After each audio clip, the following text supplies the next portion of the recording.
위자료 재산 분쟁까지 불륜이 바꾼 가족의 운명. 피고는 원고에게 위자료 2억 원과 재산 분할 80%를 지급하라. 법정에서 울려 퍼진 이 판결을 들었을 때 저는 정말 믿을 수 없었어요. 12년 결혼 생활이 이런 식으로 끝날 줄이야. 하지만 진짜 충격적인 건 따로 있었습니다. 남편 상훈이가 숨겨온 비밀 재산이 40억이나 된다는 사실을 알게 되었을 때 저는 정말 경악했거든요. 그리고 그 돈의 출처를 알게 되었을 때는 평범한 부부 생활과 작은 불화. 12년 전 상훈이와 결혼했을 때 저희는 정말 평범한 신혼부부였어요. 상훈이는 건설회사에서 부장으로 일하고 저는 은행에서 대리로 근무했습니다. 소연아, 우리 정말 행복하게 살자. 당연하지, 여보. 평생 함께 할 거야. 신혼집에서 나눈 첫 대화가 지금도 기억나요. 그때만 해도 정말 순진했죠. 결혼 초기에는 정말 좋았어요. 상훈이는 다정한 남편이었고 저도 현명한 아내가 되려고 노력했어요. 여보, 오늘 회사에서 승진 얘기가 나왔어. 정말? 축하해. 우리 남편 정말 능력 있어. 소연이 덕분이야. 당신이 뒤에서 잘 도와줘서. 아이도 둘을 낳았어요. 첫째 지훈이가 10살, 둘째 서연이가 8살이에요. 경제적으로도 안정되어 있었어요. 상훈이 연봉이 1억 정도 되고 제가 6천만 원 정도 벌어서 여유롭게 살았거든요. 강남에 아파트도 샀고 차도 2대 있었어요. 아이들 사교육비도 충분히 감당할 수 있었고요. 우리 정말 복받은 것 같아. 그러게. 건강하고 아이들도 착하고. 하지만 5년 전부터 조금씩 변화가 생기기 시작했어요. 상훈이가 점점 바빠지기 시작한 거예요. 야근도 늘어나고 출장도 자주 가고. 여보, 요즘 너무 바쁜 것 같은데 괜찮아? 프로젝트가 커져서 그래. 조금만 참아줘. 몸 조심해. 건강이 제일 중요해. 처음에는 단순히 업무가 바빠진 거라고 생각했어요. 주말에도 골프를 치러 나가기 시작했어요. 또 골프야? 아이들이 아빠랑 놀고 싶어 해. 거래처 사람들이랑 약속이야. 비즈니스에 필요해. 그래도 가족 시간도 중요하잖아. 알아, 다음에는 꼭 시간 낼게. 하지만 다음에도 그 다음에도 계속 바쁘다는 핑계만 댔어요. 아이들도 아빠의 부재를 느끼기 시작했어요. 엄마, 아빠는 왜 맨날 안 와? 아빠가 우리를 위해서 열심히 일하시는 거야. 다른 친구들 아빠는 주말에 같이 놀아주는데. 그때부터 뭔가 이상하다고 느끼기 시작했어요. 배우자의 외도 정황 발견. 본격적으로 의심하기 시작한 건 3년 전부터였어요. 가장 먼저 눈에 띈 건 상훈이의 외모 변화였어요. 45살 중년 남자가 갑자기 20대처럼 꾸미기 시작한 거예요. 헬스장을 다니기 시작했어요. 12년 결혼 생활 동안 운동에는 관심도 없던 사람이 말이에요. 여보, 갑자기 운동을 왜? 중년이 되니까 건강 관리를 해야겠더라고. 좋네. 나도 같이 할까? 아니야, 혼자 하는 게 집중이 더 잘 돼. 6개월 만에 몸매가 확연히 달라졌어요. 뱃살도 빠지고 어깨도 넓어져서 정말 멋있어졌죠. 옷도 완전히 바뀌었어요. 예전에는 편한 옷만 입던 사람이 명품을 사기 시작했어요. 이 정장 얼마야? 비싸 보이는데. 그냥 좀 멋있게 입고 싶어서.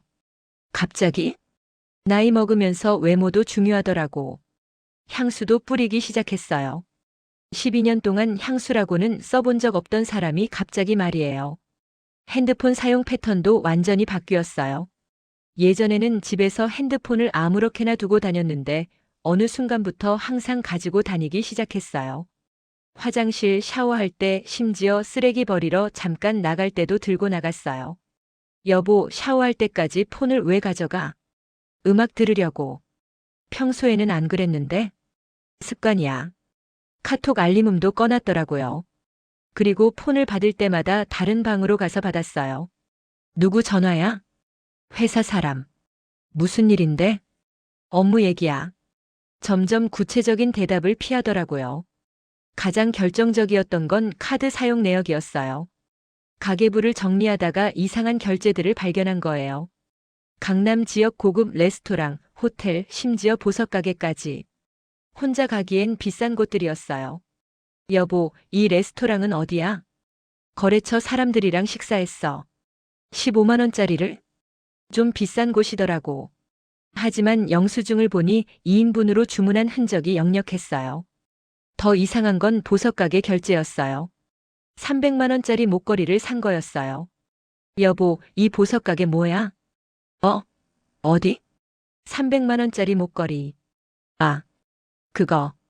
당신 생일 선물로 산 거야. 하지만 제 생일은 6개월이나 지났고 그런 목걸이를 받은 적도 없었어요. 충격과 배신감에 휩싸인 배우자. 의심이 확신으로 바뀌는 순간이 왔어요. 어느 토요일 오후 상훈이가 또 골프 간다고 했어요. 오늘도 골프야? 응, 중요한 거래처 사람들이야. 몇 시에 들어올 거야? 저녁 먹고 올게. 하지만 상훈이 친구한테 확인해 보니 그날 골프 약속은 없다고 하더라고요. 그럼 어디 간 거지? 호기심을 참을 수 없어서 상훈이를 몰래 따라가 봤어요. 위치 추적 앱으로 확인하니 강남의 한 고급 호텔에 있더라고요. 호텔 로비에서 기다렸어요. 그리고 2시간 후 정말 충격적인 장면을 목격했습니다. 상훈이가 20대 후반으로 보이는 젊고 예쁜 여자와 함께 엘리베이터에서 내리는 모습을 봤어요. 두 사람은 정말 친밀해 보였어요. 여자는 상훈이 팔짱을 끼고 있었고 상훈이는 그녀의 허리에 손을 올리고 있었어요. 저게 뭐야? 다리에서 힘이 빠졌어요. 12년 결혼 생활이 한순간에 무너지는 기분이었어요. 그 여자는 저보다 15살은 어려 보였어요. 키도 크고 몸매도 좋고 완전히 다른 스타일이었죠. 더 충격적인 건 상훈이 표정이었어요. 제가 본 적 없는 행복한 표정이었어요. 언제 마지막으로 저를 그렇게 바라봐 줬을까요? 그날 밤 상훈이가 집에 들어왔을 때 다녀왔어. 골프가 좀 길어졌네. 그래. 왜 그래? 기분이 안 좋아 보이는데. 아니야, 그냥 좀 피곤해서. 완벽한 연기였어요. 몇 시간 전에 다른 여자와 호텔에 있었으면서 말이에요. 그날 밤 잠이 오지 않았어요. 상훈이는 옆에서 편안하게 자고 있는데 저는 천장을 바라보며 온갖 생각을 했어요. 언제부터였을까? 그 여자는 누구일까? 얼마나 심각한 관계일까? 불륜 증거 수집과 사진 메시지 확보. 다음 날부터 본격적인 증거 수집을 시작했어요. 일단 그 여자가 누군지 알아내야 했어요. 며칠 후 상훈이가 또 나간다고 하더라고요. 이번에는 미리 준비했어요. 망원 렌즈가 달린 카메라를 준비하고 상훈이를 미행했어요. 이번에는 강남의 한 고급 레스토랑이었어요. 역시 그 여자와 함께였어요. 멀리서 사진을 찍었어요. 두 사람이 다정하게 식사하는 모습, 손을 맞잡는 모습. 그 여자를 자세히 관찰해 보니 명품백에 비싼 액세서리를 차고 있더라고요. 그 300만 원짜리 목걸이도 차고 있었어요. 내 남편이 산 목걸이를. 정말 화가 났어요. 일주일 동안 미행하면서 사진을 30여 장 찍었어요. 카페에서 다정하게 있는 모습, 호텔에 들어가는 모습까지. 상훈이 핸드폰도 확인해보고 싶었지만 비밀번호를 바꿔놨더라고요. 대신 상훈이 노트북을 확인해봤어요. 다행히 카카오톡이 연동되어 있더라고요. 그리고 그곳에서 정말 충격적인 대화들을 발견했어요. 자기야, 보고 싶어. 나도. 오늘 만날 수 있어? 당연하지. 우리만의 시간을 가져보자. 어제 준 목걸이 너무 예뻐. 고마워. 우리 예쁜이가 좋아하니까 다행이야. 다음에는 뭘 사줄 거야? 뭐든 다 사줄게. 원하는 거 있으면 말해. 더 적나라한 대화들도 많았어요. 집에서 눈치 못 채? 아직은 괜찮아. 조심하고 있어. 언제까지 숨길 거야? 조금만 더 기다려줘. 내가 처리할게. 처리한다는 게 무슨 뜻일까요? 그리고 더 충격적인 대화를 발견했어요. 내 이름으로 된 통장에 또 돈 넣어줘. 얼마나 필요해? 이번 달에는 500만 원 정도? 알겠어. 내일 넣어줄게. 상훈이가 그 여자한테 돈까지 주고 있었던 거예요. 한 달 동안 모든 증거를 수집했어요. 사진, 메시지, 카드 사용 내역, 계좌 이체 기록까지. 이제 확실했어요. 상훈이는 단순한 바람이 아니라 정말 심각한 불륜을 저지르고 있었어요. 위자료 청구 결심과 법적 준비. 모든 증거를 확인하고 나니 더 이상 참을 수 없었어요. 용서? 절대 불가능했어요. 12년 결혼 생활을 이렇게 배신당했는데 어떻게 용서해요? 인터넷으로 위자료 소송에 대해 알아봤어요. 불륜의 경우 상당한 위자료를 받을 수 있다고 나와 있었어요. 특히 증거가 확실할 경우에는 더 유리하다고 하더라고요. 법률 상담소에 전화해서 상담 예약을 잡았어요. 남편 불륜으로 위자료 청구하고 싶어요. 상담 전에 모든 자료를 정리했어요. USB의 사진들, 메시지 캡처, 계좌 이체 내역, 카드 사용 내역까지 체계적으로 정리해서 가져갔어요. 변호사 사무실에 갔을 때 정말 떨렸어요. 어떤 일로 오셨나요? 담당 변호사는 50대 중반의 베테랑이었어요. 남편이 바람을 피우고 있어요. 위자료를 받고 싶습니다. 제가 준비한 증거들을 보여드리니까 정말 놀라시더라고요. 이 정도면 정말 완벽한 증거네요. 승소 가능성이 어떨까요? 100% 승소할 수 있어요. 정말 다행이었어요. 위자료는 얼마 정도 받을 수 있을까요? 남편분 소득이 어떻게 되세요? 연봉 1억 정도요. 그런데 더 중요한 건 재산이에요. 부동산이나 예금이 얼마나 되나요? 아파트 하나와 적금 좀 있을 거예요. 정확히 파악해야 해요. 재산 분할도 함께 청구해야 하거든요. 재산 분할? 그런 것도 있구나 싶었어요. 변호사님과 상의해서 전략을 세웠어요. 1단계 상훈이 재산 정확히 파악하기. 2단계 위자료 2억 원 청구. 3단계 재산 분할 64로 청구 제가 6. 4단계 불륜 상대방에게도 손해배상 청구. 불륜 상대방 정보도 필요해요. 제가 조사해 드릴게요. 변호사 선임료로 1,000만 원을 지불했어요. 일주일 후 그 여자의 정보가 나왔어요. 김유진, 28세, 상훈이 회사 협력업체 직원이었어요. 역시 회사 관계자였구나. 더 화가 났어요. 변호사 상담 및 전략 수립. 본격적인 소송 전략을 세우기 위해 변호사님과 여러 번 미팅했어요. 가장 중요한 건 상훈이의 재산을 정확히 파악하는 거였어요. 남편분이 숨긴 재산이 있을 수 있어요. 숨긴 재산이요? 불륜 상대방에게 돈을 준다는 것 자체가 의심스러워요. 변호사님이 재산 조사를 의뢰했어요. 그리고 일주일 후 정말 충격적인 결과가 나왔어요. 상훈이 명의로 된 부동산이 5곳이나 더 있었어요. 그것도 모두 고급 오피스텔과 상가였어요. 이게 뭐예요? 남편분이 숨겨온 재산들이에요. 총 얼마나 돼요? 대략 40억 정도 됩니다. 40억? 정말 믿을 수 없었어요. 상훈이가 연봉 1억으로 어떻게 40억을 모을 수 있었을까요? 더 조사해보니 더 충격적인 사실이 드러났어요. 상훈이가 회사 프로젝트 관련해서 리베이트를 받아온 거였어요. 12년 동안 말이에요. 이건 횡령 아닌가요? 그럴 가능성이 높아요. 변호사님과 상의해서 전략을 수정했어요. 위자료 3억 원. 재산 분할 82 제가 8.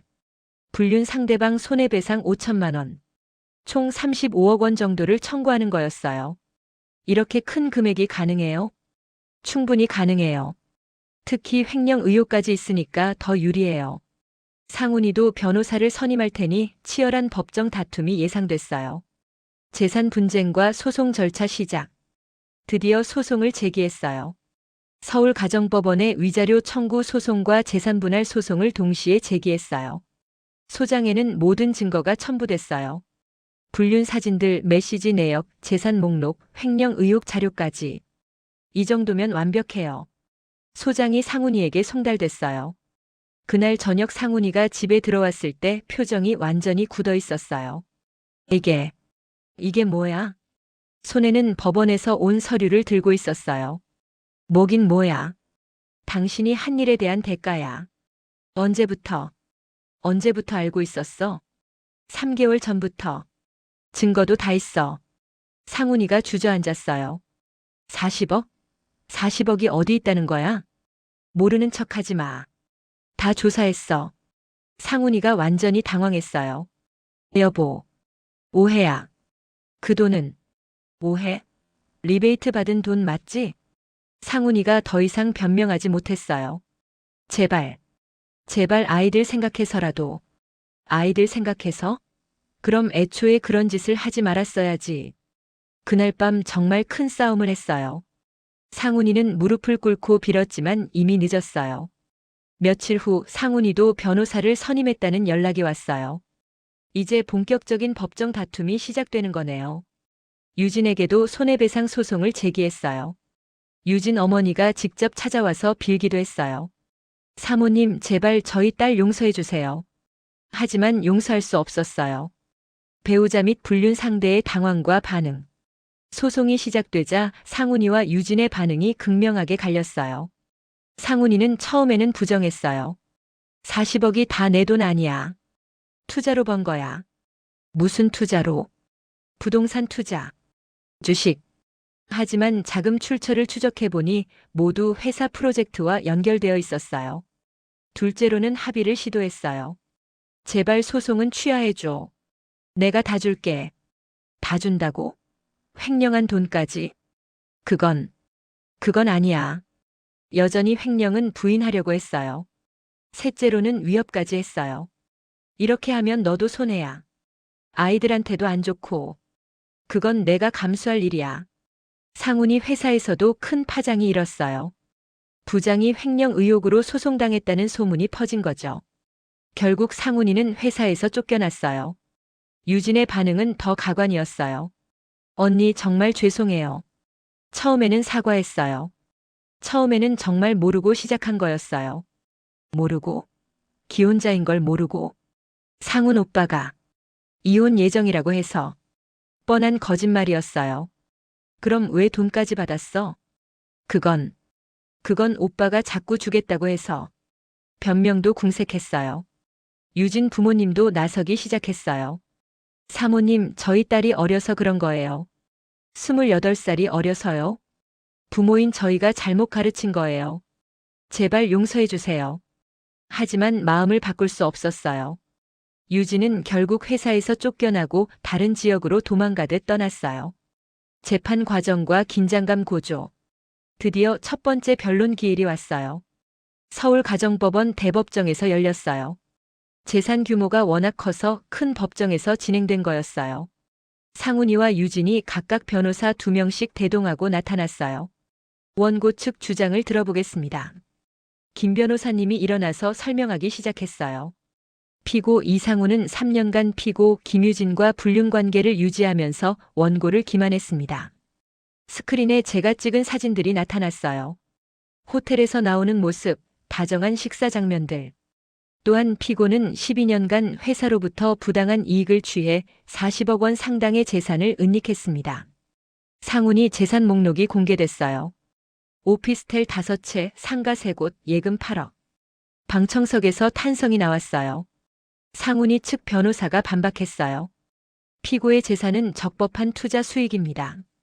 그럼 투자 과정을 입증해 보시기 바랍니다. 그건 명확한 답변을 하지 못했어요. 두 번째 변론에서는 메시지 내역이 공개됐어요. 자기야, 보고 싶어. 돈 또 넣어줘. 우리만의 공간을 만들어줘. 적나라한 대화들이 법정에 울려 퍼졌어요. 상훈이가 고개를 들지 못하고 있었어요. 세 번째 변론에서는 회계 전문가가 증인으로 나왔어요. 피고의 소득으로는 이런 재산 축적이 불가능합니다. 그럼 자금 출처는? 회사 프로젝트와 밀접한 관련이 있어 보입니다. 횡령 의혹이 더욱 짙어졌어요. 네 번째 변론에서는 제가 직접 증언했어요. 12년간 성실한 아내로 살아왔습니다. 하지만 남편은 저를 완전히 배신했어요. 목소리가 떨렸지만 끝까지 말했어요. 남편이 숨긴 40억 원의 재산도 충격적이지만 그 돈으로 다른 여자에게 선물을 사주고 용돈까지 준 것이 더 배신감을 느끼게 했습니다. 12년 결혼 생활 동안 저는 남편을 위해 내 꿈도 포기하고 가정만 지켜왔는데 남편은 그 시간 동안 뒤에서 이런 일들을 저질러 왔습니다. 방청석이 조용해졌어요. 상훈이도 증언대에 섰어요. 언제부터 유진 씨와 관계를 시작했습니까? 3년 전. 아니 2년 전쯤. 정확히 언제입니까? 기억이 명확하지 않습니다. 40억 원의 재산은 어떻게 축적했습니까? 부동산 투자와 구체적인 투자 내역을 제시해 보시기 바랍니다. 그게 자료가 없어서. 상훈이는 제대로 된 답변을 하지 못했어요. 유진도 증언했어요. 상훈 씨가 이혼 예정이라고 했나요? 네. 처음에는 그렇게 들었어요. 하지만 3년간 이혼하지 않았는데도 관계를 지속했습니까? 그건 죄송합니다. 다섯 번째 변론에서는 상훈이 회사 동료들이 증인으로 나왔어요. 상훈 부장이 프로젝트 관련해서 특별한 수익을 얻었나요? 글쎄요. 확실하지는 않지만 의심스러운 점이 있었나요? 가끔 설명하기 어려운 거액 거래들이 있었어요. 회사 내부에서도 의혹의 시선이 있었던 거예요. 여섯 번째 변론에서는 재산 분할 비율에 대한 논의가 있었어요. 8대2는 과도합니다. 상훈이 측 변호사가 주장했어요. 불륜과 재산 은닉을 고려하면 적절한 비율입니다. 김 변호사님이 반박했어요. 재판이 진행될수록 우리 쪽이 유리하다는 느낌이 들었어요. 판결과 위자료 재산 분쟁 결과 8개월간의 긴 재판이 드디어 끝났어요. 판결 날인 2024년 10월 15일 정말 떨리는 마음으로 법정에 들어갔어요. 주문을 선고합니다. 판사님의 목소리가 법정에 울려 퍼졌어요. 피고 이상우는 원고에게 위자료 2억 원을 지급하라. 2억 원. 요구한 3억보다는 적었지만 상당한 금액이었어요. 재산 분할의 경우 피고의 전 재산 40억 5천만 원 중 75%인 30억 3천만 원을 원고에게 분할한다. 75%. 거의 8대2에 가까운 비율이었어요. 피고 김유진은 원고에게 손해배상금 3천만 원을 지급하라. 총 32억 6천만 원을 받게 된 거였어요. 판결 이유를 설명하겠습니다. 피고 이상훈의 불륜 행위는 3년간 지속되었으며 이는 계획적이고 지속적인 배신 행위로 판단됩니다. 특히 불륜 과정에서 상당한 금액을 지출한 점, 그리고 원고에게 재산을 숨긴 점은 가중 사유가 됩니다. 피고가 축적한 40억 원 상당의 재산에 대해서는 그 취득 과정에 의문이 있으나 이는 별도의 형사사건으로 처리될 사안으로 보입니다. 형사사건? 상훈이가 정말 큰일 날 수도 있겠네요. 재산 분할 비율을 75%로 정한 것은 피고의 불륜과 재산 은닉 그리고 원고의 가정 기여도를 종합 고려한 결과입니다. 상훈이는 완전히 무너져 있었어요. 30억이 넘는 돈을 내줘야 하는 거니까요. 유진은 울고 있었어요. 3천만 원도 그녀에게는 큰 돈이었을 테니까요. 피고들은 한 개월 내에 해당 금액을 지급하기 바랍니다. 판결문을 받고 법정을 나오는데 정말 후련했어요. 8개월간의 긴 싸움이 끝난 거였어요. 김 변호사님이 축하해 주셨어요. 정말 대승리예요. 이런 큰 금액의 재산 분할은 흔치 않거든요. 하지만 복잡한 기분이었어요. 12년 결혼 생활이 이런 식으로 끝나다니. 판결 후 6개월이 지난 지금 정말 많은 변화가 있었어요. 상훈이는 판결금을 지급했어요. 부동산을 모두 처분해서 간신히 마련했더라고요. 그리고 검찰 조사도 받게 됐어요. 횡령 혐의로 말이에요. 유진도 3천만 원을 지급했어요. 부모님이 대출받아서 마련해 준 거라고 들었어요. 저는 그 돈으로 아이들과 함께 새로운 시작을 했어요. 강남에 더 좋은 아파트를 샀고 아이들 교육비도 충분히 마련했어요. 그리고 제가 하고 싶었던 카페도 차렸어요. 엄마, 우리 이제 더 행복해졌네. 지훈이가 한 말이에요. 그래, 우리 이제 정말 행복하게 살자. 아이들도 처음에는 힘들어했지만 지금은 적응했어요. 오히려 거짓말하는 아빠가 없어서 더 편해한다고 해요. 처음에는 정말 힘들었어요. 12년을 함께한 사람과 헤어진다는 게 쉽지 않았거든요. 내가 뭘 잘못했을까? 처음에는 자책도 많이 했어요. 하지만 시간이 지나면서 깨달았어요. 잘못한 건 상훈이었다는 걸. 상담도 받으면서 마음을 정리했어요. 당신은 피해자예요. 자책할 필요 없어요. 상담사 선생님의 말씀이 큰 도움이 됐어요. 지금은 새로운 사람도 만나고 있어요. 정말 좋은 분이에요. 이혼남이지만 정직하고 따뜻한 사람이거든요. 과거는 과거야. 중요한 건 지금이지. 그분이 해준 말이에요. 이 모든 일을 겪으면서 정말 많은 걸 배웠어요. 첫째, 의심스러우면 확실히 알아보라는 것. 혼자 끙끙 앓지 말고 확인하는 게 좋아요.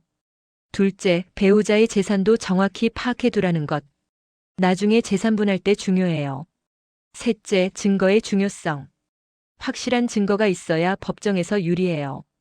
넷째, 전문가의 도움을 받으라는 것. 혼자서는 할 수 없는 일들이 너무 많아요. 다섯째, 자신의 권리를 당당하게 주장하라는 것. 피해자라고 움츠러들 필요 없어요. 마지막으로 새로운 시작은 언제든 가능하다는 것. 나이가 많아도 상처가 있어도 새로운 행복을 찾을 수 있어요. 상훈이는 지금 어떻게 살고 있는지 모르겠어요. 검찰 조사받고 있다고 들었는데 더 이상 궁금하지도 않아요. 유진도 마찬가지예요. 그들의 선택이니까 그들이 책임져야죠. 저는 제 길을 갈 거예요. 아이들과 함께, 그리고 진실한 사랑과 함께 말이에요. 32억이라는 거액은 제 상처를 완전히 치유해주지는 못했지만 새로운 시작을 위한 든든한 기반이 되어줬어요. 법정에서 모든 게 드러났을 때 정말 충격적이었지만 지금 생각해보면 잘된 일이에요. 진실을 아는 게 가장 중요하니까요. 혹시 저와 비슷한 상황에 계신 분들이 있다면 혼자 참지 마세요. 확실한 증거를 모으고 전문가의 도움을 받으세요. 그리고 당당하게 권리를 찾으세요. 배신에는 반드시 대가가 따라야 해요. 그래야 더 이상의 피해자가 생기지 않을 테니까요. 제 이야기가 누군가에게 도움이 되었으면 좋겠어요. 그리고 모든 분들이 진실한 사랑 속에서 행복하게 살아가시길 바라요. 재산은 잃어도 다시 모을 수 있지만 신뢰는 한번 깨지면 다시 회복하기 어려워요. 그래서 더욱 소중히 지켜야 하는 거겠죠. 지금의 저는 정말 행복해요. 거짓 없는 삶, 진실한 관계 속에서 살아가고 있으니까요.